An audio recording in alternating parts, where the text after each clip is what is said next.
दोस्तों, गुनाहों के देवता के पिछले भाग में आपने सुना चंदर चीजों को जितना सुलझाने की कोशिश करता उतना ही उलझता जाता। चंदर का व्यवहार इधर बदलता जा रहा था। ना ही वह खुश था और ना ही नाराज, खास तौर से नारी को लेकर। उसके मन में सारा जहर बिखरने लगा था। उसे ध्यान तक नहीं रहता था कि वह किससे क्या बात कर रहा होता है। बिनती चंदर के इस रवैये से मन ही मन दुखी थी, लेकिन उसे भी समझ नहीं आता कि वह क्या करे। सुधा के लिए उसके मन में अब जहर फैल चुका था। बिनती कुछ भी सुधा की बात करती तो चंदर एक भयावनी हंसी हंसता और बोलता, लड़कियां दोहरा नाटक खेलती हैं। उधर बिनती की शादी की तैयारी हो रही थी। लिया दिया जाने वाला सारा सामान पैक हो रहा था। बिनती, डॉक्टर शुक्ला और बुआ जी बिनती की शादी के लिए गांव निकल गए थे।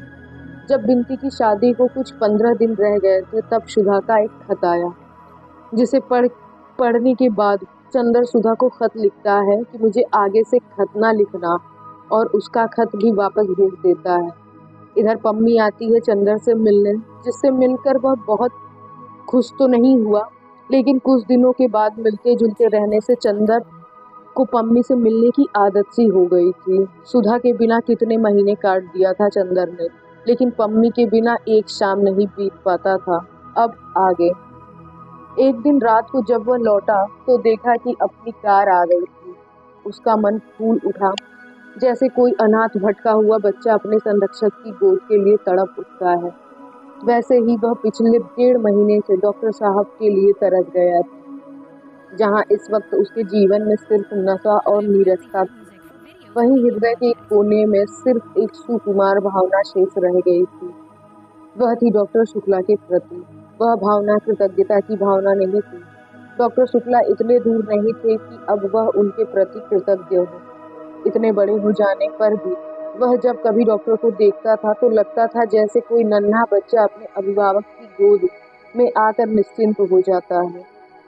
उसने पास आकर देखा, डॉक्टर साहब बरामदे में टहल रहे थे। चंदर दौड़कर उनके पांव पर गिर पड़ा। डॉक्टर साहब ने उसे उठाकर गले से लगा लिया और बड़े प्यार से उसकी पीठ पर हाथ फेरते हुए बोले, कन्वोकेशन हो गया, डिग्री जीत लाए। जी हाँ, बड़ी विनम्रता से चंदर ने कहा। बहुत ठीक, अब डीलेट की तैयारी करो, तुम्हें जल्दी ही सेंट्रल गवर्नमेंट में जाना है। डॉक्टर साहब बोले, मैं तो 15 जनवरी को दिल्ली जा रहा हूँ, कम से कम साल भर के लिए। इतनी जल्दी ऑफर कब आया? चंदर ने अचरज से पूछा। मैं उन दिनों दिल्ली गया था ना, तभी एजुकेशन मिनिस्टर से बात हुई थी। डॉक्टर साहब ने चंदर को देखते हुए कहा, अरे तुम कुछ दुबले हो रहे हो, क्यों महाराजिन ने ठीक से काम नहीं किया? नहीं, चंदर हंसकर बोला, बिनती की शादी ठीक ठाक हो गई। बिनती की शादी? डॉक्टर साहब ने सिर झुकाए हुए टहलते हुए एक बड़ी फीकी हंसी हंसकर बोली, बिनती और तुम्हारी बुआ जी दोनों अंदर हैं। अंदर हैं? चंदर को यह रहस्य कुछ समझ में नहीं आया। इतनी जल्दी बिनती लौट आई? बिनती गई ही कहाँ? डॉक्टर साहब ने बहुत चुपचाप सिर झुकाकर कहा, और बहुत करुण उदासी उनके मुंह पर छा गई। एक बेचैनी से बरामदे में टहलने लगे। चंदर का साहस नहीं हुआ कि वह कुछ पूछे।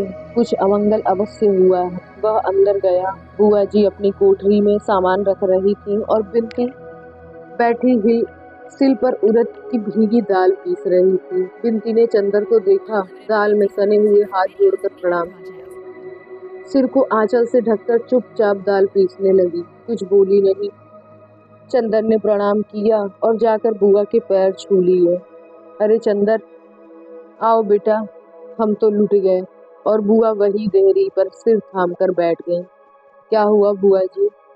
होता का भैया, जोन बता रहा भाग में ओही भवा। और बुआ अपनी धोती से आंसू पोंछकर बोली, ई हमरी छाती पर मूंग दरे के लिए बदी रही, कौन जमी है। भगवान कौनों को ऐसी कलंकिनी बिटिया न दे। 3 भावरी के बाद बारात उठ गई, हमारा तो कुल डूब गया भैया। और बुआ जी ने उच्च स्वर में रुदन शुरू किया। बिनती ने चुपचाप हाथ धोए और उठकर छत पर चली गई। चुप रहो, अब रोए रोए के काहे जीव हल्का करत हो। गुणवंती बिटिया बाय, हजारन आय के बिटिया के लिए गोड़ी गिरी है। एक अपना एकांत तो हुई, के बैठो, महाराजिन ने पूड़ी उतारते हुए कहा। आखिर बात क्या हुई महाराजिन? चंदर ने पूछा। महाराजिन ने जो बताया उससे पता लगा कि लड़के वाले बहुत ही संकीर्ण मना और स्वार्थी थे। पहले मालूम हुआ कि लड़का उन्होंने ग्रेजुएट बताया था, वह था इंटर फेल। फिर दरवाजे पर झगड़ा किया उन्होंने। डॉक्टर साहब बहुत बिगड़ गए। अंत में मड़बे में लोगों ने देखा कि लड़के के बाएं हाथ की उंगलियां गायब हैं। डॉक्टर साहब इस बात पर बिगड़े और उन्होंने मड़बे से बिंती को उठवा दिया। फिर बहुत लड़ाई हुई, लाठी तक चलने की नौबत आ गई। जैसे तैसे झगड़ा निपटा। 3 बहानों के बाद ब्याह टूट गया। अब बताओ भैया, सहसा बुआ आंसू पोंछकर गरज उठे। इन्हें का हुई गवा रहा, इनकी मति मारी गई। गुस्से में आए कि बिंती को उठवाए ली। अब हम इतनी बड़ी बिटिया लेके कहाँ जाई? अब हमारी बिरादरी में कौन पूछिए का? इतना पढ़ लिख के इन्हें का सूझा। अरे लड़की वाले हमेशा दब के चले चाहिए। अरे तो क्या आंख बंद कर लेते? लंगड़े लूले लड़के से कैसे ब्याह कर देते बुआ? तुम भी गजब करती हो। चंदर बोला। भैया जेके भाग में लंगड़ा लूला बदा हुई ओका उड़ी। लड़कियन को निबाह करे चाहिए कि शकल देखे चाहिए। अब इन ब्याह के बाद कौनों के हाथ गोड़ टूट जाए तो औरत अपने आदमी को छोड़ के गली गली की हाड़ी जाटे है। हम रहे तो जब बिंती 3 बरस की हुई गई तब उनकी शकल उजेले में देखा रहा। जैसा भाग में रहा तैसा होता। चंदर ने विचित्र हृदय हुए तर्क को सुना और आश्चर्य से बुआ की ओर देखने लगा। बुआ जी बकती जा रही थी। अब कहते हैं कि बिंती को पढ़ाओगे, ब्याह न करबे, रही सही इज्जत भी बेच रहे हैं, हमार तो किस्मत फूट गई। फिर वे फिर रोने लगी। पैदा होते काहे नहीं मर गई, कुल बोरिनी कुलक्षणी और अभागी। सहसा बिंती छत से उतरी और आंगन में आकर खड़ी हो गई। उसकी आंखों में आग भरी थी। बस करो माँ जी, वह चीख कर बोली। बहुत सुन लिया मैंने, अब और बर्दाश्त नहीं होता। तुम्हारे कोसने से अब तक नहीं मरी, न मरूंगी। अब मैं सुनूंगी नहीं, मैं साफ कह देती हूँ। तुम्हें मेरी शक्ल अच्छी नहीं लगती तो जाओ तीर्थ यात्रा में अपना परलोक सुधारो, भगवान का भजन करो, समझेगी नहीं?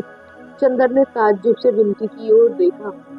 वह वही बिंती है जो माँ जी की जरा जरा सी बात से लिपट कर रोया करती थी। बिंती का चेहरा तमतमाया हुआ था और गुस्से से बदन कांप रहा था।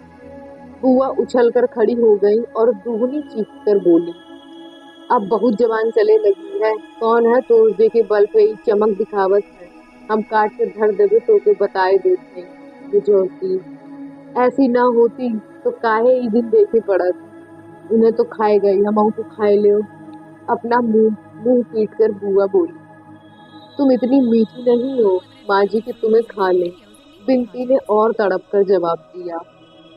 चंदर स्तब्ध हो गया। यह बिंती पागल हो गई है क्या? अपनी माँ को क्या कह रही है? छी, बिंती पागल हो गई हो क्या? चंदर ने डांट कर कहा। चुप रहो चंदर, हम भी आदमी हैं। हमने जितना बर्दाश्त किया है हम ही जानते हैं। हम क्यों बर्दाश्त करें? और तुमसे क्या मतलब है? तुम कौन होते हो हमारे बीच में बोलने वाले? क्या है यह सब? तुम लोग सब पागल हो गए हो क्या? बिंती, यह क्या हो रहा है? सहसा डॉक्टर साहब ने आकर कहा। बिंती दौड़कर डॉक्टर साहब से लिपट गई और रोकर बोली।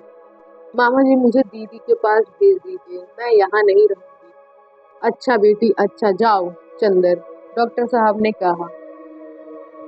बिंती चली गई तो बुआ जी से बोले, तुम्हारा दिमाग खराब हो गया है। उस पर गुस्सा उतारने से क्या फायदा? हमारे सामने ये सब बातें करोगी तो ठीक नहीं होगा। अरे हम काहे बोलबे, हम तो मर जाएं तो अच्छा है। बुआ जी पर जैसे देवी माँ आ गई। इस तरह से झूम झूम कर रो रही थी। हम तो वृंदावन जाए के डूब मरी। अब हम तुम लोगन की शकल न दिखबे। हम मर जाएं तो चाहे बिंती को पढ़ाओ, चाहे नचाओ गवाओ, हम अपनी आंख से न दिखबे। उस रात को किसी ने खाना नहीं खाया। एक विचित्र सा विषाद सारे घर पर छाया हुआ था। जाड़े की रात का गहन अंधेरा खामोश छाया हुआ था। महज एक अमंगल छाया की तरह कभी कभी बुआ जी का रुदन अंधेरे को झकझोर जाता था। सभी चुपचाप भूखे सो गए। दूसरे दिन बिनती उठी और महाराजिन के आने से पहले ही उसने चूल्हा जलाकर चाय चढ़ा दी।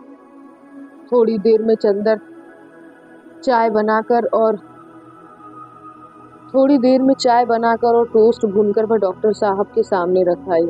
डॉक्टर साहब कल की बातों से बहुत ही व्यथित थे। रात को भी उन्होंने खाना नहीं खाया था। इस वक्त भी उन्होंने मना कर दिया। बिनती चंदर के कमरे में गई। चंदर, मामा जी ने कल रात को भी कुछ नहीं खाया, तुमने भी नहीं खाया, चलो चाय पी लो। चंदर ने भी मना किया तो बिनती बोली, तुम पी लोगे तो मामा जी भी शायद पी ले। चंदर चुपचाप गया। बिनती थोड़ी देर में गई तो देखा दोनों चाय पी रहे हैं। वह आकर मेवा निकालने लगी। चाय पीते पीते डॉक्टर साहब ने कहा, चंदर यह पासबुक लो, 500 निकाल लो और 2000 का हिसाब अलग करवा दो। अच्छा देखो, मैं तो चला जाऊंगा दिल्ली। बिनती को शाहजहांपुर भेजना ठीक नहीं है। वहाँ 4 रिश्तेदार, 20 तरह की बातें होंगी। लेकिन मैं चाहता हूँ अब आगे जब तक यह चाहे पढ़े, अगर कहो तो यहाँ छोड़ जाऊं, तुम पढ़ाते रहना। बिनती आ गई और तस्तरी में भुना मेवा रखकर उसमें नमक मिला रही थी। चंदर ने एक स्लाइस उठाई और उस पर नमक लगाते हुए बोला, वैसे आप यहाँ छोड़ जाएं तो कोई बात नहीं है, लेकिन अकेले घर में अच्छा नहीं लगता। तो एक रोज की बात दूसरी होती है, एकदम से 1 साल के लिए आप समझ लें।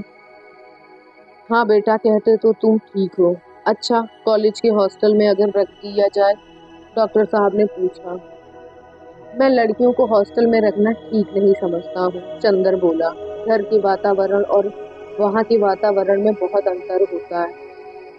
हाँ, यह भी ठीक है। अच्छा, तो इस साल मैं इसे दिल्ली लिए जा रहा हूँ, अगले साल देखा जाएगा। चंदर, इस महीने भर में मेरा सारा विश्वास हिल गया। सुधा का विवाह कितनी अच्छी जगह किया गया, मगर सुधा पीली पड़ गई है। कितना दुख हुआ उसे देखकर, और बिनती के साथ यह हुआ।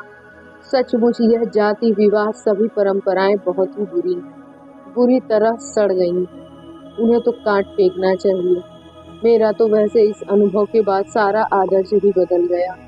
चंदर बहुत अचरज से डॉक्टर साहब की ओर देखने लगा।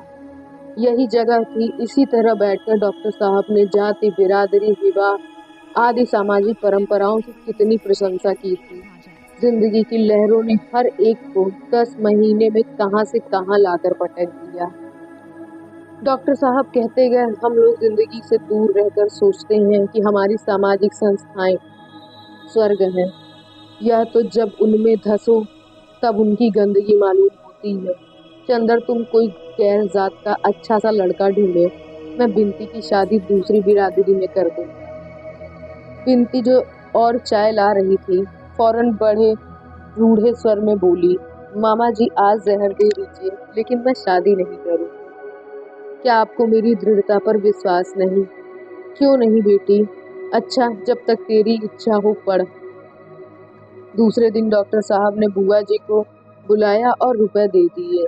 लो, यह 500 रुपए पहले खर्चे के हैं और 2000 में तुम्हें धीरे धीरे मिलता रहेगा। 2-3 दिन के अंदर बुआ ने जाने की तैयारी कर ली, लेकिन 3 दिन तक बराबर रोती रही। उनके आंसू थमे नहीं। बिनती चुप थी, वह भी कुछ नहीं बोली। चौथे दिन जब वह सामान मोटर पर रखवा चुकी थी तो उन्होंने चंदर से बिनती को बुलवाया। बिनती आई तो उन्होंने उसे गले से लगा लिया और बेहद रोई। लेकिन डॉक्टर साहब को देखते ही फिर बोली थी, हमारी लड़की का दिमाग तुम ही बिगाड़े। दुनिया में भाइयों अपना नए होते, अपनी लड़की को ब्याह दियो, हमारी लड़की। फिर बिनती को चिपटा कर रोने लगी। चंदर चुपचाप खड़ा सोच रहा था। अभी तक बिनती खराब थी, अब डॉक्टर साहब खराब हो गए। बुआ ने रुपए संभाल के रख लिए और मोटर पर बैठ गए। समस्त लांछनों के बावजूद डॉक्टर साहब उन्हें पहुंचाने स्टेशन तक गए। बिनती बहुत ही चुप सी हो गई थी। वह किसी से कुछ नहीं बोलती और चुपचाप काम किया करती थी। जब काम से फुर्सत पा लेती तो सुधा के कमरे में जाकर लेट जाती और जाने क्या सोचा करती।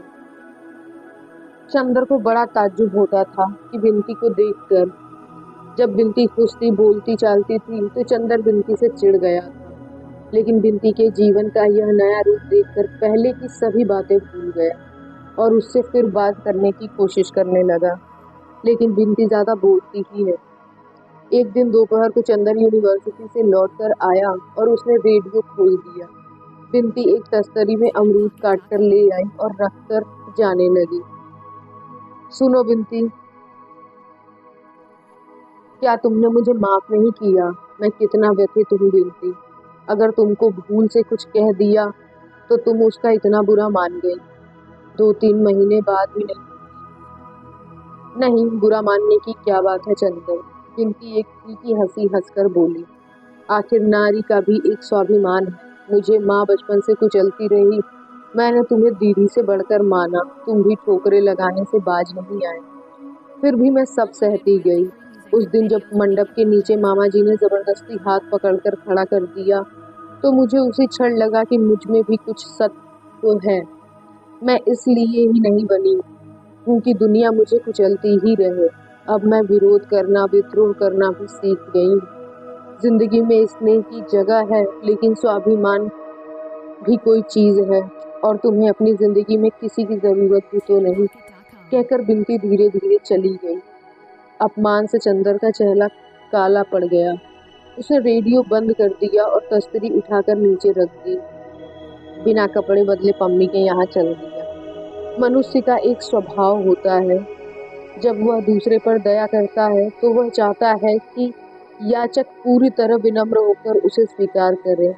अगर याचक दान लेने में कहीं भी स्वाभिमान दिखलाता है तो आदमी अपनी दान वृत्ति और दया भाव भूलकर निशंसता से उसके स्वाभिमान को कुचलने में व्यस्त हो जाता है। आज हफ्तों के बाद चंदर के मन में बिंती के लिए कुछ स्नेह, कुछ दया जागी थी। बिंती को उदास मौन देखकर, लेकिन बिंती के इस स्वाभिमान भरे उत्तर ने फिर उसके मन का सोया हुआ सांप जगा दिया था। वह इस स्वाभिमान को तोड़कर रहेगा, उसने सोचा। पम्मी के यहाँ पहुंचा तो अभी धूप थी। जनी कहीं गई थी। बर्टी अपने तोते को कुछ खिला रहा था।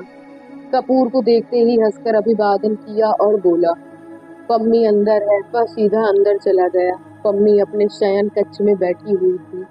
कमरे में एक लंबी लंबी खिड़कियां थी, जिनमें लकड़ी की चौखटे में रंग बिरंगे शीशे लगे हुए थे। खिड़कियां बंद थी और सूरज की किरणें इन शीशों पर पड़ रही थी और पम्मी पर सातों रंग की छायाएं खेल रही थी। वह झुकी हुई सोफे पर अध लेटी कोई किताब पढ़ रही थी। चंदर ने पीछे से जाकर उसकी आंखें बंद कर ली और बगल में बैठ गया।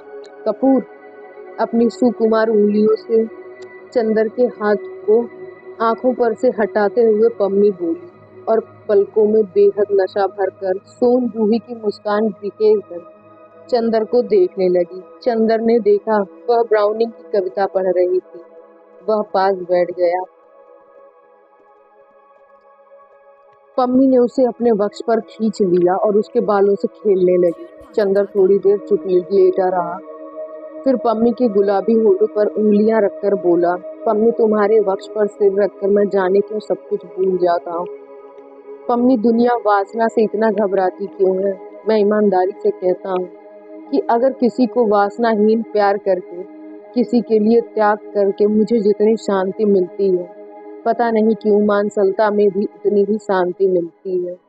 ऐसा लगता है कि शरीर के विकार अगर आध्यात्मिक प्रेम में जाकर शांत हो जाते हैं तो लगता है आध्यात्मिक प्रेम में प्यासे रह जाने वाले अभाव फिर किसी के मानसल बंधन में ही आकर बुझ पाते हैं। कितना सुख है तुम्हारी ममता में। चंदर के होठों पर अपनी उंगलियों से दबाती हुई पम्मी बोली, चरम शांति के क्षणों को अनुभव किया करो, बोलते क्यों हो? चंदर चुप हो गया, चुपचाप लेट रहा। पम्मी की केसर श्वासें उसके माथे को रह रह कर चूम रही थी और चंदर के गालों को पम्मी के वक्ष में धड़कता हुआ संगीत गुदगुदा रहा था। चंदर का एक हाथ पम्मी के गले में पड़ी इमिटेशन हीरे की माला से खेलने लगा। सारस के पंखों से भी ज्यादा मुलायम सुकुमार गर्दन से छूटने पर उंगलियां लाजवंती की पंक्तियों की तरह सकुचा जाती थी। माला खोल ली और उसे उतार कर अपने हाथ में ले लिया। पम्मी ने माला लेने के लिए हाथ बढ़ाया ही था कि गले के बटन टच से टूट गए।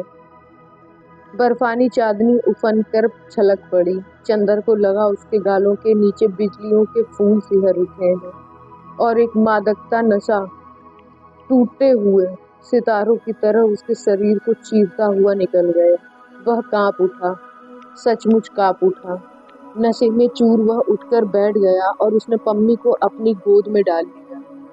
पम्मी अनंग के धनुष की प्रत्यंशा की तरह दोहरी होकर उसकी गोद में पड़ रही। तरुणाई और चांद टूटकर दो टुकड़े हो गए और वासना के तूफान ने झीने बादल भी हटा दिए थे। जहरीली चांदनी ने नागिन बनकर चंदर को लपेट लिया। चंदर ने पागल होकर पम्मी को अपनी बाहों में कस लिया। इतनी प्यास से लगा कि पम्मी का दीप शिखा सा तन चंदर के तन में समा जाएगा। पम्मी निश्चित आंखें बंद किए थी, लेकिन उसके गालों पर जाने क्या खिल उठा था।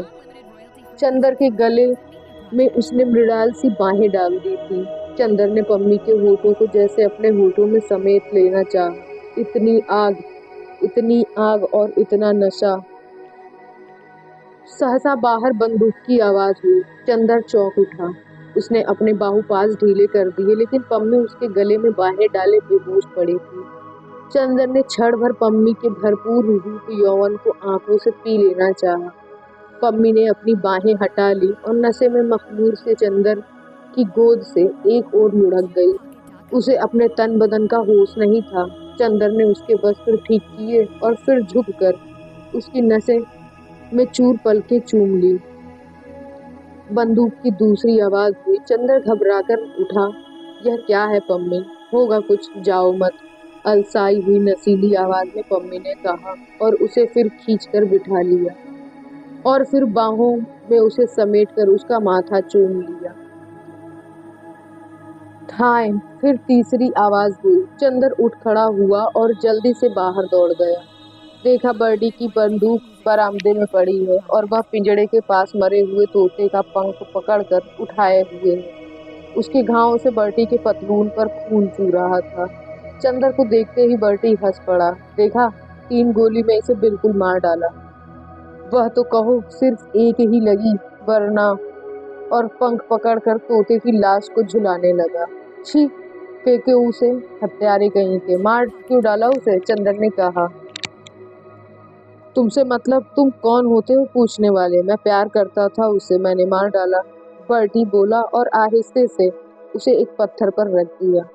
रुमाल निकालकर फाड़ डाला, आधा रुमाल उसके नीचे बिछा दिया और आधे से उसका खून पोंछने लगा। फिर चंदर के पास आया, चंदर के कंधे पर हाथ रखकर बोला, कपूर, तुम मेरे दोस्त हो ना, जरा रुमाल दे दो। और चंदर का रुमाल लेकर तोते के पास खड़ा हो गया। बड़ी हसरत से उसकी ओर देखता रहा, फिर झुककर उसे चूम लिया और उस पर रुमाल ओढ़ा दिया और बड़े मातम की मुद्रा में उसी के पास सिर झुकाकर बैठ गया। बर्टी, बर्टी पागल हो गए क्या? चंदर ने उसका कंधा पकड़ा, हिलाते हुए कहा। यह क्या नाटक हो रहा है? बर्टी ने आंखें खोली और चंदर को भी हाथ पकड़कर वहीं बिठा लिया और बोला, देखो कपूर, एक दिन तुम आए थे तो मैंने तोता और जेनी दोनों को दिखाकर कहा था कि जेनी से मैं नफरत करता हूँ, इसलिए उससे शादी कर लूंगा, और तोते से मैं प्यार करता हूँ, इसलिए इसे मार डालूंगा। कहा था कि नहीं? कहो। हाँ हाँ कहा था, चंदर बोला, लेकिन क्यों कहा था? हाँ, अब पूछा तुमने, तुम पूछोगे मैंने क्यों मार डाला, तो मैं कहूँगा कि इसे अब मर जाना चाहिए था, इसलिए इसे मार डाला। तुम पूछोगे इसे क्यों मर जाना चाहिए, तो मैं कहूँगा जब कोई जीवन की पूर्णता पर पहुँच जाता है तो उसे मर जाना चाहिए। अगर वह अपनी जिंदगी का लक्ष्य पूरा कर चुका है और नहीं मरता तो यह उसका अन्याय। वह अपनी जिंदगी का लक्ष्य पूरा कर चुका था, फिर भी नहीं मरता था। मैं इसे प्यार करता था, लेकिन यह अन्याय नहीं सह सकता था, अतः मैंने इसे मार डाला। अच्छा, तो तुम्हारे तोते की भी जिंदगी का कोई लक्ष्य था? हर एक की जिंदगी का लक्ष्य होता है, और वह लक्ष्य होता है सत्य को, चरम सत्य को जान जाना। वह सत्य जान लेने के बाद आदमी अगर जिंदा रहता है तो उसकी ही असीम बेहयाई है। मैंने इसे वह सत्य सिखा दिया, फिर भी यह नहीं मरा तो मैंने मार डाला। फिर तुम पूछोगे कि वह चरम सत्य क्या है? वह सत्य है कि मौत आदमी के शरीर की हत्या करती है और आदमी की हत्या गला घोट देती है। मसलन तुम अगर किसी औरत के पास जा रहे हो या किसी औरत के पास से आ रहे हो और संभव है उसने तुम्हारी आत्मा की हत्या कर डाली हो, हाँ, अब तुम जल्दी ही पूरे पागल हो जाओगे, चंदर ने कहा और फिर वह पम्मी के पास लौट गया। पम्मी उसी तरह मदहोश लेटी थी। उसने जाते ही फिर बाहें फैलाकर चंदर को समेट लिया और चंदर उसके वक्ष की रेशमी गरमाई में डूब गया। जब वह लौटा तो बर्टी हाथ में खुरपा लिए गड्ढा बंद कर रहा था। सुनो कपूर, यहाँ मैंने उसे गाड़ दिया, यह उसकी समाधि है, और देखो आते आते यहाँ सिर झुका देना। वह बेचारा जीवन का सत्य जान चुका है। समझ लो वह सेंट पैरेट संत सुखदेव हो गया है। अच्छा अच्छा, चंदर सिर झुकाकर हंसते हुए आगे बढ़ा। सुनो, रुको कपूर, फिर बर्टी ने पुकारा और पास आकर चंदर के कंधे पर हाथ रखकर बोला, कपूर तुम मानते हो कि नहीं कि पहले मैं एक असाधारण आदमी था? अब भी हो, चंदर हंसते हुए बोला। नहीं, अब मैं असाधारण नहीं हूँ कपूर। देखो तुम्हें आज रहस्य बताऊं, वही आदमी असाधारण होता है जो किसी परिस्थिति में किसी भी तथ्य को स्वीकार नहीं करता, उसका निषेध करता चलता है। जब वह किसी को भी स्वीकार कर लेता है तब वह पराजित हो जाता है। मैं तो कहूँगा असाधारण आदमी बनने के लिए सत्य को भी स्वीकार नहीं करना चाहिए। क्या मतलब बर्टी? तुम तो दर्शन की भाषा में बोल रहे हो, मैं अर्थशास्त्र का विद्यार्थी हूँ भाई, चंदर ने कौतूहल से कहा। देखो चंदर, अब मैंने विवाह स्वीकार कर लिया है, जैनी को स्वीकार कर लिया, चाहे यह जीवन का सत्य ही क्यों ना हो, पर महत्ता तो निषेध में होती है। सबसे बड़ा आदमी वह होता है जो अपना निषेध कर दे, लेकिन मैं अब साधारण आदमी, सस्ते किस्म का अदना व्यक्ति। मुझे कितना दुख है आज, मेरा तोता भी मर गया और मेरी असाधारणता भी। फिर बर्टी और फिर बर्टी तोते की कब्र के पास सिर झुकाकर बैठ गया। वह घर पहुंचा तो उसके पांव जमीन पर नहीं पड़ रहे थे। उसने उफनी हुई चांदनी चूमी थी, उसने तरुणाई के चांद को स्पर्शों से सेहरा दिया था, उसने नीली बिजलियां चूमी थी, प्राणों की सेहरन और गुदगुदी से खेलकर वह आ रहा था। वह पम्मी के होठों के गुलाबों को चूम चूम कर गुलाबों के देश में पहुंच गया था और उसकी नसों में बहते हुए रस में गुलाब झूम उठे थे। वह सिर से पैर तक एक मदहोश प्यास बना हुआ था। घर पहुंचा तो जैसा उल्लास से उसका अंग अंग नाच रहा। बिंती के प्रति दोपहर को जो आक्रोश उसके मन में उभर आया था वह भी शांत हो गया था। बिंती ने आकर खाना खाया। चंदर ने बहुत हंसते हुए बड़े मीठे स्वर में कहा, बिंती आज तुम भी खाओ। नहीं, मैं नीचे खाऊंगी। अरे चल बैठ गिलहरी, चंदर ने बहुत दिन पहले के स्नेह के स्वर में कहा और बिंती के पीठ में एक घूसा मारकर उसे पास बिठा लिया। आज तुम्हें नाराज नहीं रहने देंगे, ले खा पगली। नफरत से नफरत बढ़ती है, प्यार से प्यार जागता है। बिंती के मन का सारा स्नेह सूख सा गया था। वह चिड़चिड़ी, स्वाभिमानी, गंभीर और रूखी हो गई थी। लेकिन औरत बहुत कमजोर होती है, ईश्वर न करे कोई उसके हृदय की ममता को छू ले।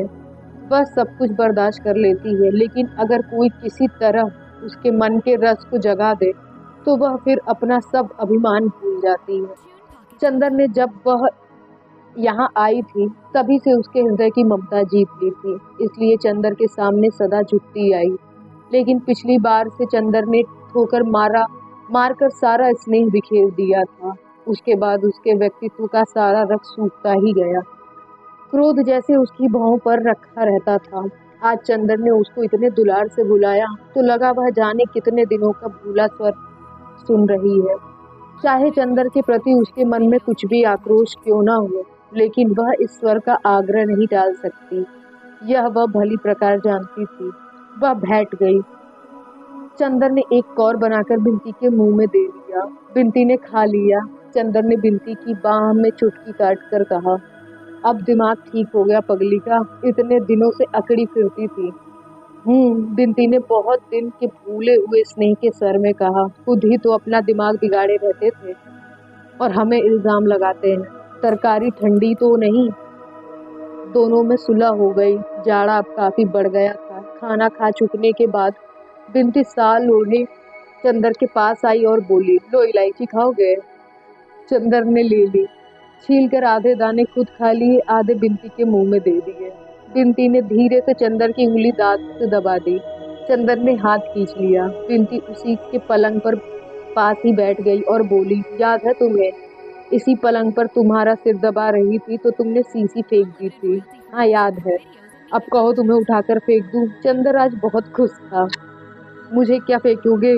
बिन्ती ने शरारत से मुंह बनाकर कहा, मैं तुमसे उठूंगी ही नहीं। जब अंगों का तूफान एक बार उठना सीख लेता है तो दूसरी बार उठते हुए उसे देर नहीं लगती। अभी वह अपने तूफान में पम्मी को पीस कर आया था। सिरहाने बैठी हुई बिन्ती हल्का बादामी शॉल ओढ़े रह रहकर मुस्कुराती और गालों पर फूलों के कटोरे खिल जाते। आंख में एक नई चमक। चंदर थोड़ी देर तक देखता रहा। उसके बाद उसने बिन्ती को खींचकर कुछ हिचकते हुए बिन्ती के माथे पर अपने होंठ रख दिए। बिन्ती कुछ नहीं बोली, चुपचाप अपने को छुड़ाकर सिर झुकाए बैठी रही और चंदर के हाथ को अपने हाथ में लेकर उसकी उंगलियां चिटकाती रही। सहसा बोली, अरे तुम्हारे कप का बटन टूट गया, लाओ सिल दो। चंदर को पहले कुछ आश्चर्य हुआ, फिर कुछ ग्लानि। बिन्ती कितना समर्पण करती है उसके सामने वह, लेकिन उसने अच्छा नहीं किया। पम्मी की बात दूसरी है, बिन्ती की बात दूसरी। बिन्ती के साथ एक पवित्र अंतर ही ठीक रहता।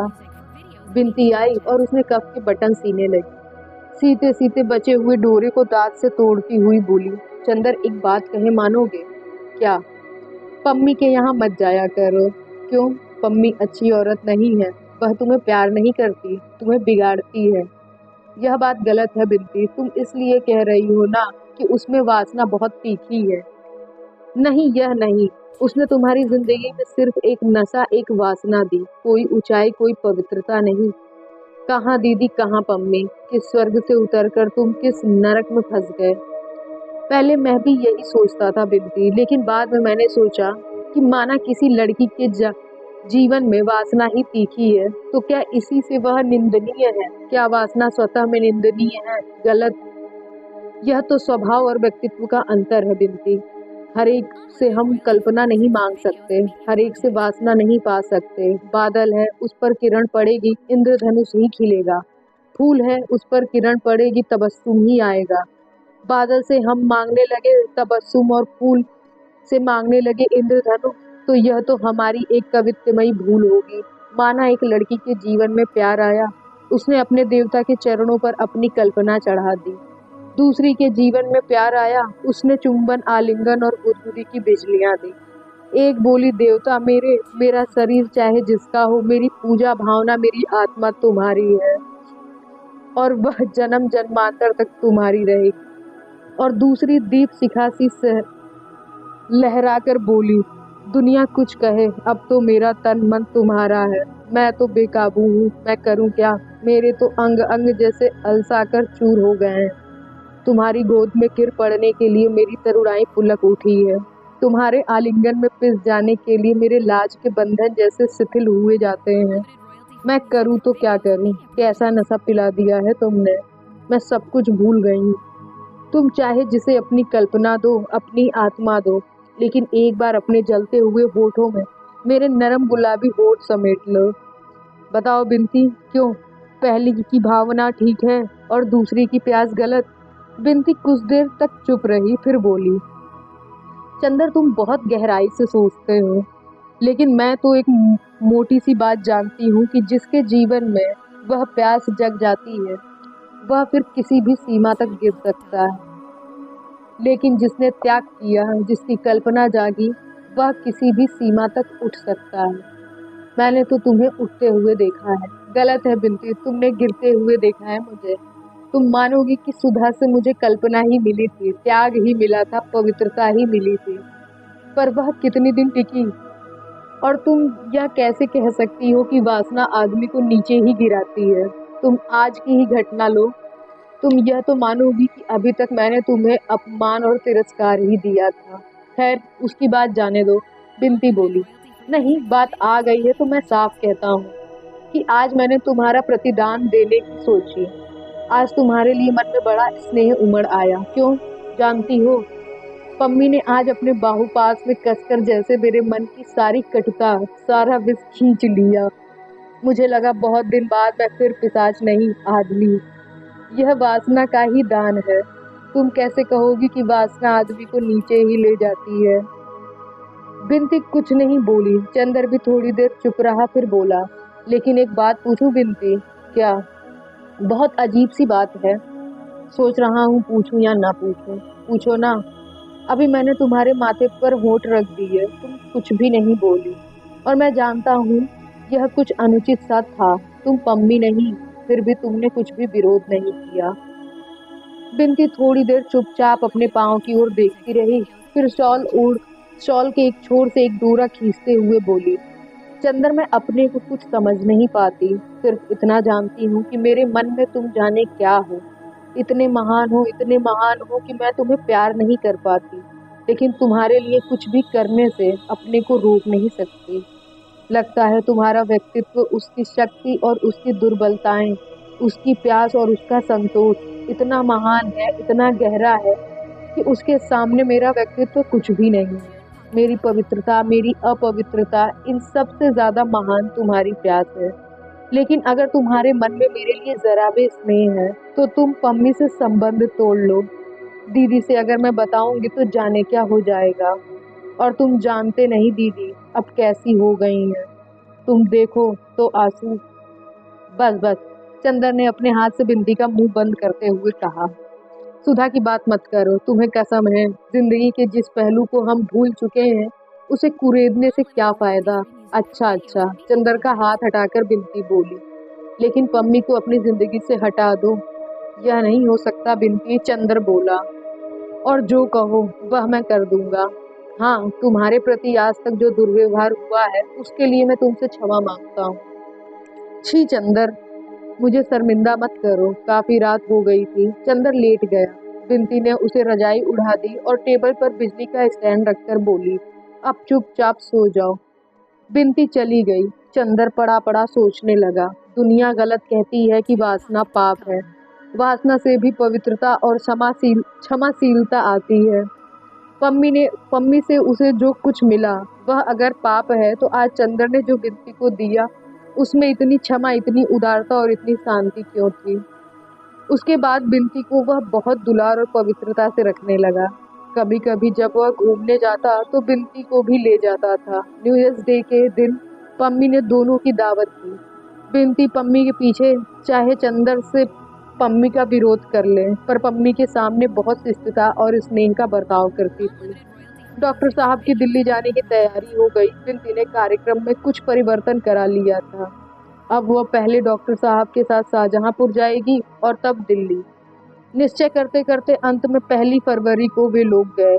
स्टेशन पर बहुत से विद्यार्थी और डॉक्टर साहब के मित्र उन्हें विदा देने के लिए आए थे।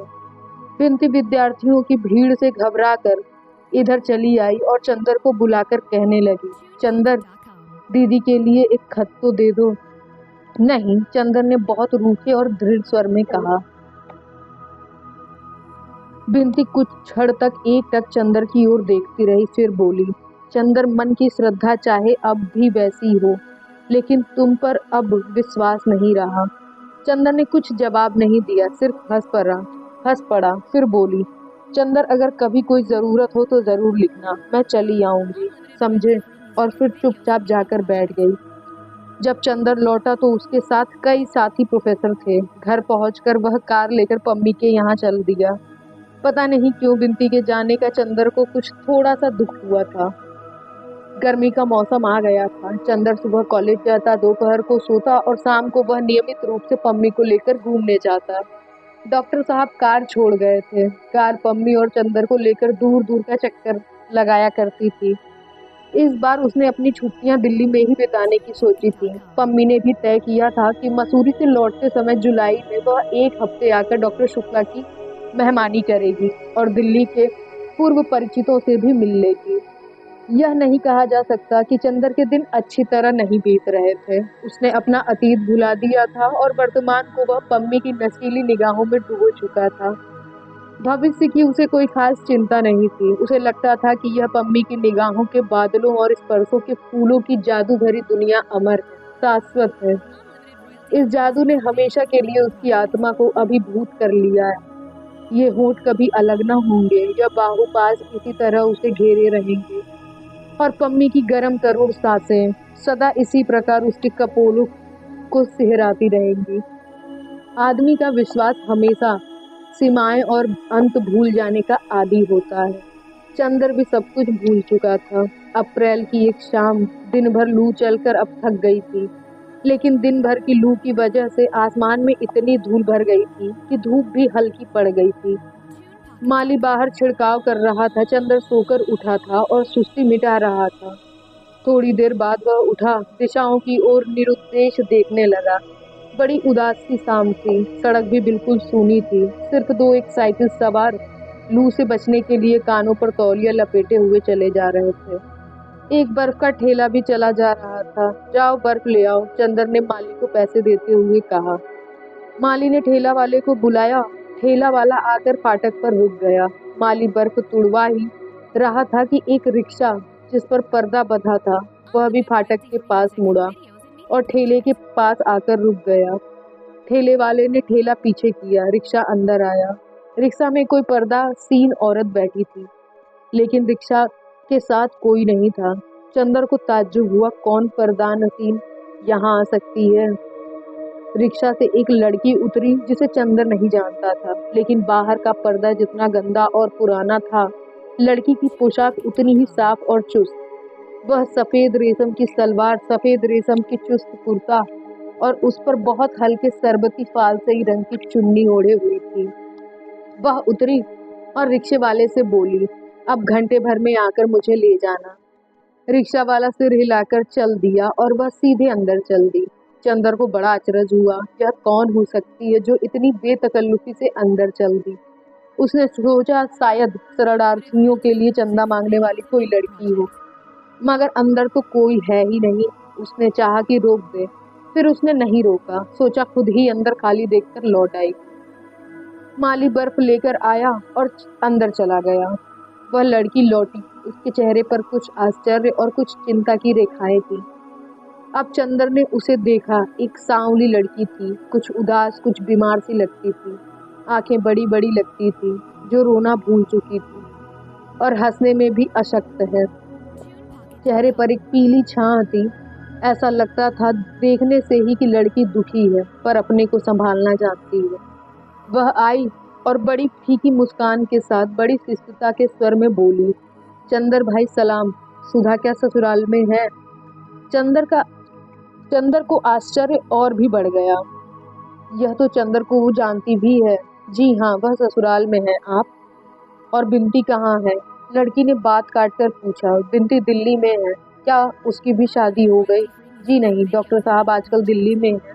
वह उन्हीं के पास पढ़ रही है। बैठ तो जाइए, चंदर ने कुर्सी खिसकाकर कहा। अच्छा, तो आप यहीं रहते हैं अब? नौकर हो गए होंगे। जी हाँ, चंदर ने अचरज में डूबकर कहा। लेकिन आप इतनी जानकारी और परिचय की बातें कर रही हैं, मैंने आपको पहचाना नहीं, क्षमा कीजिएगा। वह लड़की हंसी, जैसी अपनी किस्मत, जिंदगी अपने इतिहास पर हंस रही हो। आप मुझको कैसे पहचान सकते हैं? मैं जरूर आपको देख चुकी थी। मेरे आपके बीच में दरअसल एक रोशनदान था। मेरा मतलब सुधा से है। ओ, मैं समझा, आप गेसू हैं। जी हाँ। और गेसू ने बहुत तमीज से अपनी चुन्नी ओढ़ ली। आप तो शादी के बाद जैसे खो गई बिल्कुल भी। अपनी सहेली को भी एक खत नहीं लिखा। अख्तर मियाँ मजे में हैं। आपको यह सब कैसे मालूम? बहुत आकुल होकर गेसू बोली और उसकी पीली आंखों में और भी मैलापन आ गया। मुझे सुधा से मालूम हुआ था। मैं तो उम्मीद कर रहा था कि आप हम लोगों को एक दावत जरूर देंगे, लेकिन कुछ मालूम ही नहीं हुआ। एक बार सुधा जी ने मुझे आपके यहाँ भेजा तो मालूम हुआ कि आप लोगों ने मकान ही छोड़ दिया है। जी हाँ, मैं देहरादून में थी। अम्मी जान वगैरह सभी वहीं थी। अभी हाल में वहाँ कुछ पनाहगीर पहुँचे। पनाहगीर? जी, पंजाब के सिख वगैरह, कुछ झगड़ा हो गया तो हम लोग चले आए। अब हम लोग यहीं हैं। अख्तर मियाँ कहाँ हैं? मिर्जापुर में पीतल का रोजगार कर रहे हैं और उनकी बीवी देहरादून में थी। यह सजा क्यों दी आपने उन्हें? सजा की कोई बात नहीं है। गेसू का स्वर घुटता हुआ सा मालूम दे रहा था। उनकी बीवी उनके साथ है। क्या मतलब? आप तो अजब सी बातें कर रही हैं। अगर मैं भूल नहीं करता तो आपकी शादी। जी हाँ। बड़ी ही उदास हंसी हंसकर गेसू बोली। आपसे चंदर भाई मैं क्या छिपाऊंगी? जैसे सुधा वैसे आप। मेरी शादी उनसे नहीं हुई। अरे, गुस्ताखी माफ कीजिएगा। सुधा तो मुझसे कह रही थी कि अख्तर मुझसे मोहब्बत करते हैं। गेसु बात काट कर बोली और बड़ी गंभीर हो गई और अपनी चुन्नी के छोर में टके हुए सितारे को तोड़ती हुई बोली। मैं सचमुच नहीं समझ पाई कि उनके मन में क्या था। उनके घर वालों ने मेरे बजाय फूल को ज्यादा पसंद किया। उन्होंने फूल से ही शादी कर ली। अब अच्छी तरह निभ रही है दोनों की। फूल तो इतने अरसे में एक बार भी हम लोगों से मिलने नहीं आई। अच्छा। चंदर चुप होकर सोचने लगा। कितनी बड़ी प्रवंचना हुई इस लड़की की जिंदगी में और कितने दबे शब्दों में यह कहकर चुप हो गई। एक भी आंसू नहीं, एक भी सिसकी नहीं, संयत स्वर और फीकी मुस्कान बस। चंदर चुपचाप उठकर अंदर गया। महाराजिन आ गई थी। कुछ नाश्ता और शरबत भेजने के लिए कहकर चंदर बाहर आया। गेसु चुपचाप लॉन की ओर देख रही थी शून्य निगाहों से। चंदर आके बैठ गया और बोला, बहुत धोखा दिया आपको। छी, ऐसी बात नहीं करते चंदर भाई। कौन जानता है कि यह अख्तर की मजबूरी रही हो। जिसको मैंने अपना सरताज माना, उसके लिए ऐसा ख्याल भी दिल में लाना गुनाह है। मैं इतनी गिरी हुई नहीं कि यह सोचूं कि उन्होंने धोखा दिया। गेसु दांत तले जबान दबाकर बोली। चंदर दंग रह गया। क्या गेसु अपने दिल से कह रही है? इतना अखंड विश्वास है गेसु को अख्तर पर। शरबत आ गया था। गेसु ने तकल्लुफ नहीं किया लेकिन बोली, आप बड़े भाई हैं, पहले आप शुरू कीजिए। आपकी फिर कभी अख्तर से मुलाकात नहीं हुई? चंदर ने एक घूंट पीकर कहा। हुई क्यों नहीं, कई बार। वह अम्मी जान के पास आए। आपने कुछ नहीं कहा? कहती क्या, यह सब बातें कहने सुनने की होती हैं। और फिर फूल वहाँ आराम से है। अख्तर भी फूल को जान से ज्यादा प्यार से रखते हैं। यही मेरे लिए बहुत है। और अब कहकर क्या करूंगी? जब फूल से शादी तय हुई और वे राजी हो गए, तभी मैंने कुछ नहीं कहा। अब तो फूल की मांग सुहाग और मेरे लिए सुबह की अजान से ज्यादा पाक है। गेसु ने शरबत में निगाहें डुबोए हुए कहा। चंदर क्षण भर चुप रहा, फिर बोला, अब आपकी शादी अम्मी जान कब कर रही हैं? कभी नहीं।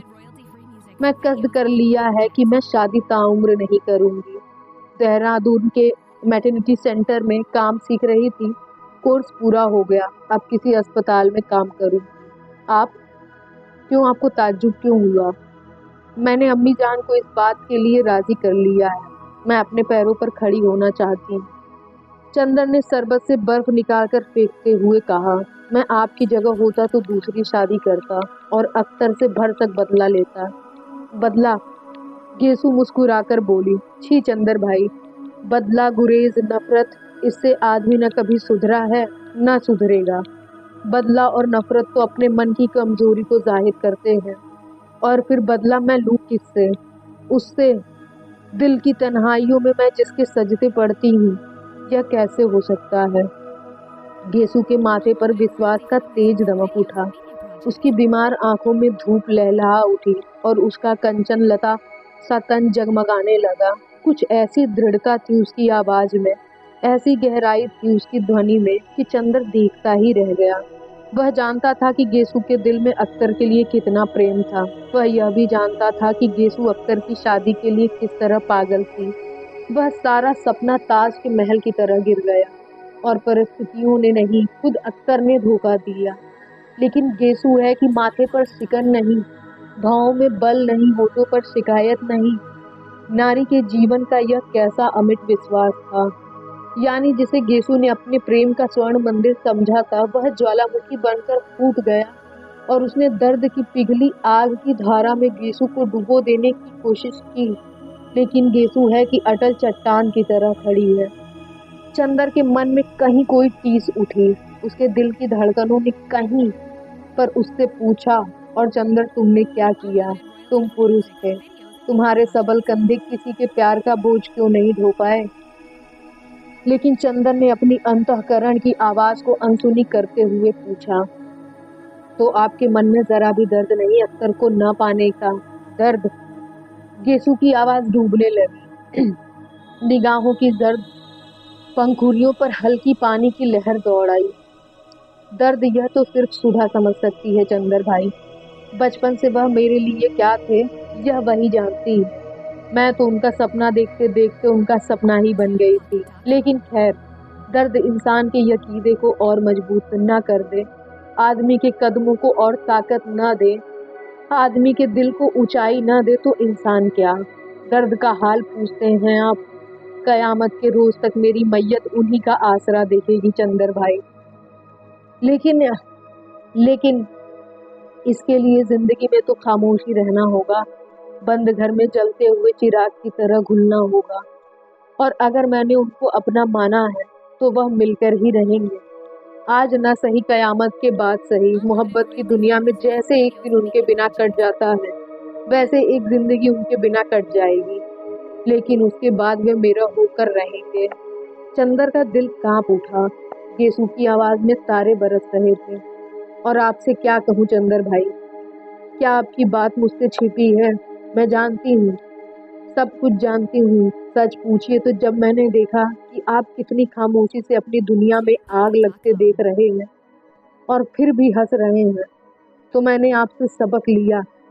हमें मालूम नहीं था कि हम और आप दोनों भाई बहनों की किस्मत एक सी है। चंदर के मन में जाने कितने घाव कसक उठे, उसके मन में जाने कितना दर्द उमड़ने सा लगा। गेसु उसे क्या समझ रही है मन में, और वह कहाँ पहुंच चुका है। जिसने चंदर की जिंदगी से अपने मन का दीप जलाया, वह आज देवता के चरण तक पहुंच गया। लेकिन चंदर के मन की दीप शिखा उसने अपने प्यार की चिता जला डाली। चंदर के मुंह पर ग्लानि की कालिमा छा गई। गेसु चुपचाप बैठी थी। सहसा बोली, चंदर भाई, आपको याद है पिछले साल इन्हीं दिनों मैं सुधा से मिलने आई थी और हसरत आपको मेरा सलाम कहने गया था? याद है? चंदन ने बहुत भारी स्वर में कहा। इस एक साल में दुनिया कितनी बदल गई। गेसु ने एक गहरी सांस लेकर कहा, एक बार ये दिन चले जाते हैं फिर बेदर्द कभी नहीं लौटते। कभी कभी सोचती हूँ कि सुधा होती तो फिर कॉलेज जाते, क्लास में शोर मचाते, भागकर घास में लेटते, बादलों को देखते, शेर कहते और वह चंदर की और हम अख्तर की बातें करते। गेसु का गला भर आया और एक आंसू चू पड़ा। सुधा और सुधा की ब्याह शादी का हाल बताइए, कैसे हैं उनके शौहर? चंदर के मन में आया कि वह कह दे, गेसु क्यों लज्जित करती हूँ, मैं वह चंदर नहीं हूँ। मैंने अपने विश्वास का मंदिर भ्रष्ट कर दिया, मैं प्रेत हूँ। मैंने सुधा के प्यार का गला घोट दिया है। लेकिन पुरुष का गर्व, पुरुष का छल उसे यह भी नहीं मालूम होने दिया कि उसका विश्वास चूर चूर हो चुका है। और पिछले कितने ही महीनों से उसने सुधा को खत लिखना भी बंद कर दिया है और यह भी नहीं मालूम करने का प्रयास किया कि सुधा मरती है या जीती है। घंटा भर तक दोनों सुधा के बारे में बातें करते रहे। इतने में रिक्शा वाला लौट आया। गेसु ने उसे ठहरने का इशारा किया और बोली, अच्छा जरा सुधा का पता लिख दीजिए। चंदर ने एक कागज पर पता लिख दिया। गेसु ने उठने का उपक्रम किया तो चंदर बोला, बैठिए, अभी आपसे बातें करके आज जाने कितने दिनों की बातें याद आ रही। गेसु हंसी और बैठ गई। चंदर बोला, आप अभी तक कविताएं लिखती हैं? कविताएं? गेसु फिर हंसी और बोली, जिंदगी कितनी हमगीर है, कितनी पुरशोर, और इस शोर के नगमों की हकीकत कितनी। अब हड्डियां, नसें, प्रेशर पॉइंट, पट्टियां और मरहमों के दिन बीत जाते हैं। अच्छा चंदर भाई, सुधा अभी उतनी ही शौक है, उतनी ही शरारती है? नहीं, चंदर ने बहुत उदास स्वर में कहा। जाओ कभी देख आओ ना। नहीं, अब जब तक कहीं जगह नहीं मिल जाती तब तक तो इतनी आज़ादी नहीं मिलेगी।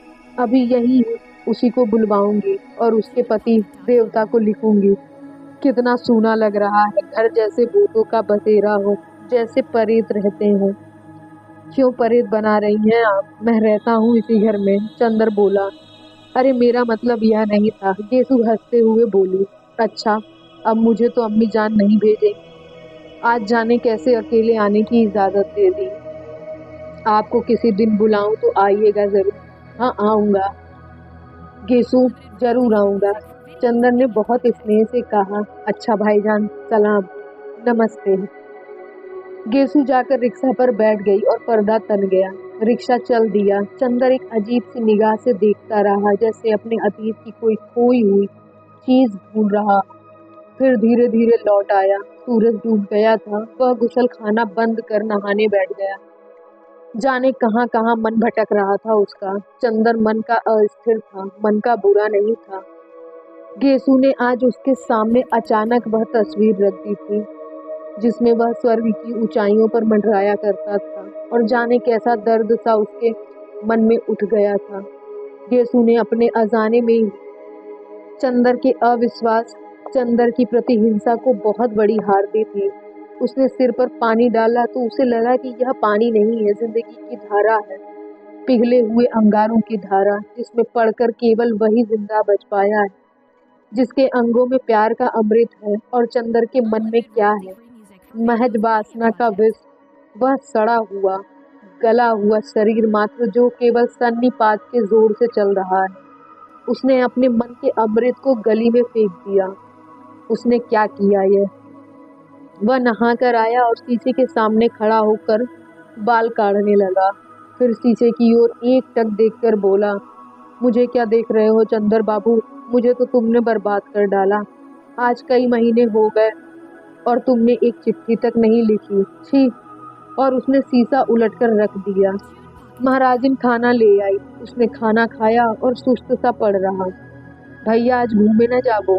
नहीं, चंदर ने कहा और पड़ा पड़ा सोचने लगा। पम्मी के यहाँ नहीं गया। यह गेसु दूसरे कमरे में बैठी थी। इस कमरे में बिनती उसे कैलाश का चित्र दिखा रही थी। चित्र उसके मन में घूमने लगे।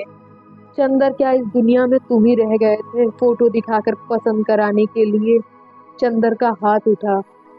तड़ से एक तमाचा। चंदर, चोट तो नहीं आई? मान लिया कि मेरे मन ने मुझसे न कहा हो। तुमसे तो मेरा मन कोई बात नहीं छिपाता। तो चंदर, तुम शादी कर क्यों नहीं लेते? पापा लड़की दिखाएंगे, हम भी देख लेंगे। तो फिर तुम बैठो तो हम पढ़ेंगे, वरना हमें शर्म लगती है। चंदर, तुम शादी मत करना। तुम इस सब के लिए नहीं बने हो। नहीं सुधा, तुम्हारे वक्ष पर सिर रखकर कितना संतोष मिलता है। आसमान में एक एक करके तारे टूटते जा रहे थे। वह पम्मी के यहाँ नहीं गया। एक दिन, 2 दिन, 3 दिन, अंत में चौथे दिन शाम को पम्मी खुद आई। चंदर खाना खा चुका था और लॉन पर टहल रहा था। पम्मी आई। उसने स्वागत किया, लेकिन उसकी मुस्कुराहट में उल्लास नहीं था। कहो कपूर, आए क्यों नहीं? मैं समझी तुम बीमार हो गए हो। पम्मी ने लॉन पर पड़ी एक कुर्सी पर बैठते हुए कहा। आओ बैठो ना। उसने चंदर की और कुर्सी खिसकाई। नहीं, तुम बैठो, मैं टहलता रहूंगा, चंदर बोला और कहने लगा। पता नहीं क्यों पम्मी, 2-3 दिन से तबीयत बहुत उदास सी है। तुम्हारे यहाँ आने की भी तबीयत नहीं हुई। क्यों, क्या हुआ? पम्मी ने पूछा और चंदर का हाथ पकड़ लिया। चंदर पम्मी की कुर्सी के पीछे खड़ा हो गया। पम्मी ने चंदर के दोनों हाथ पकड़कर अपने गले में डाल लिए और अपना सिर चंदर से टिकाकर उसकी ओर देखने लगी। चंदर चुप था। न उसने पम्मी के गाल थपथपाए, न हाथ दबाया, न अलकें बिखेरी और न निगाहों में नशा ही बिखेरा। औरत अपने प्रति आने वाले प्यार और आकर्षण को समझने में चाहे एक बार भूल कर जाए, लेकिन वह अपने प्रति आने वाली उदासी और उपेक्षा को पहचानने में कभी भूल नहीं करती। वह होठों पर होठों के स्पर्शों के गूढ़तम अर्थ समझ सकती है। वह आपके स्पर्श में आपकी नसों से चलती हुई भावना पहचान सकती है। वह आपके वक्ष से सिर टिकाकर आपके दिल की धड़कनों की भाषा समझ सकती है। यदि उसे थोड़ा सा भी अनुभव है और आप उसके हाथ पर हाथ रखते हैं, तो स्पर्श की अनुभूति से ही जान जाएगी कि आप उससे कोई प्रश्न कर रहे हैं, कोई याचना कर रहे हैं, सांत्वना दे रहे हैं या सांत्वना मांग रहे हैं, क्षमा मांग रहे हैं या क्षमा दे रहे हैं। प्यार का प्रारंभ कर रहे हैं या समाप्त कर रहे हैं, स्वागत कर रहे हैं या विदा दे रहे हैं। यह पुलक का स्पर्श है या उदासी का चाव, और नशे का स्पर्श है या खिन्नता और बेईमानी का। पम्मी चंदर के हाथों को छूते ही जान गई कि हाथ चाहे गर्म हो लेकिन स्पर्श बड़ा शीतल है, बड़ा नीरस। उसमें वह पिघली हुई आग की शराब नहीं है जो अभी तक चंदर के होठों पर धड़कती थी, चंदर के स्पर्शों में बिखरती थी। कुछ तबीयत खराब है कपूर, बैठ जाओ। पम्मी ने उठकर चंदर को जबरदस्ती बिठा दिया। आजकल बहुत मेहनत पड़ती है क्या? चलो तुम हमारे यहाँ रहो। पम्मी में केवल शरीर की प्यास थी, या कहना पम्मी के प्रति अन्याय होगा। पम्मी में एक बहुत गहरी हमदर्दी थी चंदर के लिए। चंदर अगर शरीर की प्यास को जीत भी लेता तो उसकी हमदर्दी को वह नहीं ठुकरा पाता था। उस हमदर्दी का तिरस्कार होने से पम्मी दुखी होती थी, और उसे वह भी स्वीकृत समझती थी जब चंदर उसके रूप के आकर्षण में डूबा रहे। अगर पुरुषों के होठों में तीखी प्यास न हो, बाहुपासों में जहर न हो, तो वासना की इस शिथिलता से नारी फौरन समझ जाती है कि संबंधों में दूरी आ जाती है। संबंधों की घनिष्ठता को नापने का नारी के पास एक ही मापदंड है, चुंबन का तीखापन। चंदर के मन में ही नहीं वरन स्पर्शों में भी इतनी बिखरती हुई उदासी थी, इतनी उपेक्षा थी कि पम्मी मर्माहत हो गई। उसके लिए यह पहली पराजय थी। आजकल पम्मी जान जाती थी कि चंदर का रोम रोम इस वक्त पम्मी की सांसों में डूबा हुआ है। लेकिन पम्मी ने देखा कि चंदर उसकी बाहों में होते हुए भी दूर, बहुत दूर, न जाने किन विचारों में उलझा हुआ है। वह उससे दूर चला जा रहा था, बहुत दूर। पम्मी की धड़कनें अस्त व्यस्त हो गईं। उसकी समझ में नहीं आया वह क्या करे। चंदर को क्या हो गया? क्या पम्मी का जादू टूट रहा है? पम्मी ने अपनी पराजय से कुंठित होकर अपना हाथ हटा लिया और चुपचाप मुंह फेर कर उधर देखने लगी। चंदर चाहे जितना उदास हो, लेकिन पम्मी की उदासी वह नहीं सह सकता था। बुरी या भली, पम्मी इस वक्त उसकी सूनी जिंदगी का अकेला सहारा थी, और पम्मी की हमदर्दी का वह बहुत कृतज्ञ था। वह समझ गया पम्मी क्यों उदास है। उसने पम्मी का हाथ खींच लिया और अपने होठ उसकी हथेलियों पर रख दिए, और खींचकर पम्मी का सिर अपने कंधे पर रख लिया। पुरुष के जीवन में एक क्षण आता है जब वासना, उसकी कमजोरी, उसकी प्यास, उसका नशा, उसका आवेश नहीं रह जाती। जब वासना उसकी हमदर्दी का, उसकी सांत्वना का साधन बन जाती है। जब वह नारी को इसलिए बाहों में नहीं समेटता कि उसकी बाहें प्यासी हैं, वह इसलिए उसे बाहों में समेट लेता है कि नारी अपना दुख भूल जाए। जिस वक्त वह नारी की सीपियां पलकों के नशे में नहीं, वरन उसकी आंखों के आंसू सुखाने के लिए उसकी पलकों पर होठ रख देता है, जीवन के उस क्षण में पुरुष जिस नारी से सहानुभूति रखता है, उसके मन की पराजय को भुलाने के लिए वह नारी को बाहुपाश के नशे में बहला देना चाहता है। लेकिन इन बाहुपाशों के प्यास में जरा भी नहीं होती, आग जरा भी नहीं होती, सिर्फ नारी को बहलावा देने का प्रयास मात्र होता है। इसमें कोई संदेह नहीं कि चंदर के मन पर छाया हुआ पम्मी के रूप का गुलाबी बादल उचटता जा रहा था, नशा उखड़ता रहा था। लेकिन चंदर पम्मी को दुखी नहीं करना चाहता था। वह भरसक पम्मी को बहलाए रखता था, लेकिन उसके मन में कहीं न कहीं सिर्फ अंतर्द्वंद का एक तूफान चलने लगा था।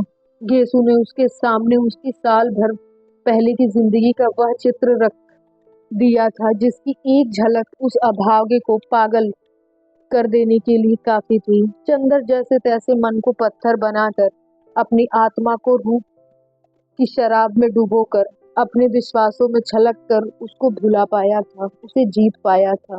लेकिन गेसु की बातों ने जैसे उसके मन में मूर्छित पड़ी अभिशाप की छाया में फिर प्राण प्रतिष्ठा कर दी थी। और आधी रात के सन्नाटे में चंदर को फिर सुनाई देता था कि उसके मन में कोई काली छाया बार बार सिसकने लगती है, और चंदर के हृदय से टकरा कर वह रुदन बार बार कहता था, देवता तुमने मेरी हत्या कर डाली, मेरी हत्या जिसे तुमने स्वर्ग और ईश्वर से बढ़कर माना था। और चंदर इस आवाजों से घबरा उठता था। दोस्तों, आगे की कहानी जानने के लिए जुड़े रहिए हमारे चैनल सीक्रेट स्टोरी के साथ, और हमें कमेंट करके बताइए उन किताबों के नाम जो आप सुनना चाहते हैं।